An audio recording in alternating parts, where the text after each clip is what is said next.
piatok sme v novinách priniesli smutný príbeh. Sučka vlčiaka od 3 týždňov vychovávala malého rysa zo zoo na Orave v Osádke.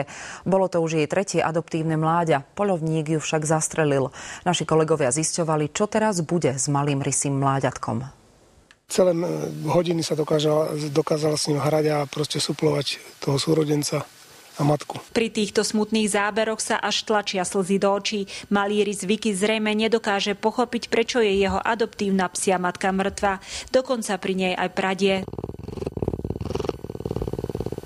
Vicky mu Sučka vlčiaka veľmi chýba. Pre rysa je podstatné, aby sa hral a trénoval. Na sebe si trénujú skoky, proste tie chyty tými zubami, labami, proste tie nadbiehačky. Toto práve robil s Licou, ktorá mala nesmiernu trpezlivosť. Vicky je teraz dezorientovaný a všade ju hľadá. Pradí okolo domu a čaká. Sučka vlčiaka pri výchove rysa Vickyho mala ešte jednu dôležitú funkciu. Zasa, keď sa dlho nevracal, tak sme jej dali príkaz, kde je Vicky.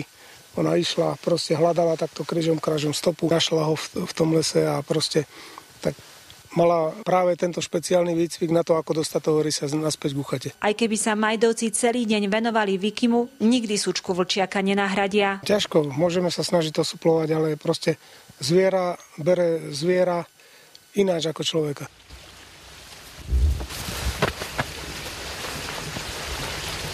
Napriek všetkému sa pán Majda pokúsi rysa vychovať a o pár mesiacov pustí do voľnej prírody. Výchova rysa bude takto veľmi ťažká.